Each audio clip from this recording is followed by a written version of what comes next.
বিচারের আগে আওয়ামী লীগের রাজনীতি নিয়ে আলোচনার কোনো সুযোগ নেই বলেই মনে করেন সংবিধান সংস্কার কমিশনের প্রধান অধ্যাপক আলী রিয়াজ। বলছেন, জুলাই আগস্ট হত্যাকাণ্ডের দায় স্বীকার করে ক্ষমা চাওয়া এবং আদর্শ ও নেতৃত্ব পরিবর্তন না করলে তাদের রাজনীতিতে ফেরার অধিকার নেই। নিজস্ব ভোট ব্যাংক যাই থাকুক না কেন, অংশগ্রহণমূলক নির্বাচনের জন্যও আওয়ামী লীগকে এখন রাজনীতি করতে না দেওয়ার পক্ষে শক্ত অবস্থানে রাষ্ট্রবিজ্ঞানী। ৫ আগস্টের গণঅভ্যুত্থান বদলে দিয়েছে অনেক কিছু।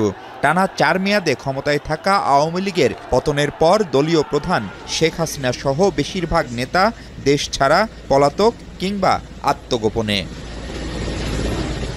এরই মধ্যে ফেব্রুয়ারিতে বিক্ষোভ, অবরোধ ও হরতালের কর্মসূচি সামাজিক মাধ্যমে ঘোষণা করেছে দলটি।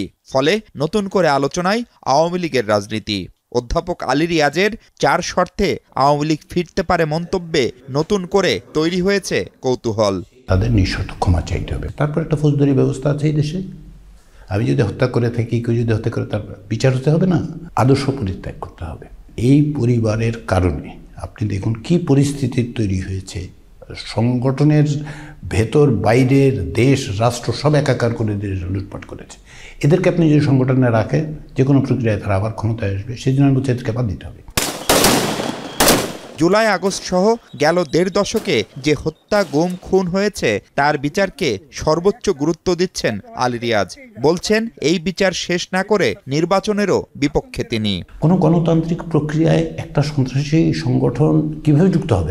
আপনি আমাকে বলুন। নির্বাচন তো একটা গণতান্ত্রিক প্রক্রিয়া। আওয়ামী লীগ নিয়ে যদি কথা বলতে হয়, তাহলে আগে বিচারটা করতে হবে। পুলিশ আইন ভঙ্গ করে হত্যাকাণ্ড পরিচালনা করার রিপোর্ট দিচ্ছে হোম মিনিস্টারের কাছে।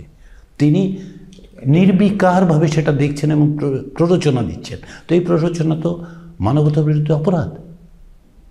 আমি তার বিচার না করে কি করে আমি অগ্রসর হব?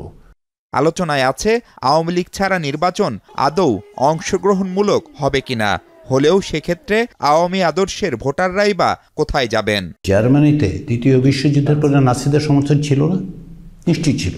কিন্তু তার অর্থে কি নাৎসিদেরকে যুক্ত করা হয়েছে? যুক্ত তো করা হয়নি। ৩রা নভেম্বর একটা সাংবাদিক সম্মেলনে আমি সুস্পষ্ট করে আমাদের কমিশন সিদ্ধান্ত নিয়ে বলেছে যে আমরা কাদের সাথে কথা বলবো, কাদের সাথে কথা বলবো না। জুলাই গণঅভ্যুত্থানের সময় যারা হত্যাকাণ্ডের সঙ্গে যুক্ত, প্রত্যক্ষভাবে যুক্ত ব্যক্তি, সংগঠন, সংস্থা, কথা বলবো না। জুলাই আগস্ট হত্যাকাণ্ডের বিচার প্রক্রিয়ার ধীরগতি নিয়েও অসন্তোষ আছে তার। প্রয়োজনে এই বিচার নিয়ে আন্তর্জাতিক অপরাধ আদালতে যাওয়ার পরামর্শ দিচ্ছেন আলী রিয়াজ। বিচার প্রক্রিয়াটা যেন আইসিসিতে নিয়ে যাওয়া হয়। মাহফুজ মিশু, যমুনা নিউজ, ঢাকা।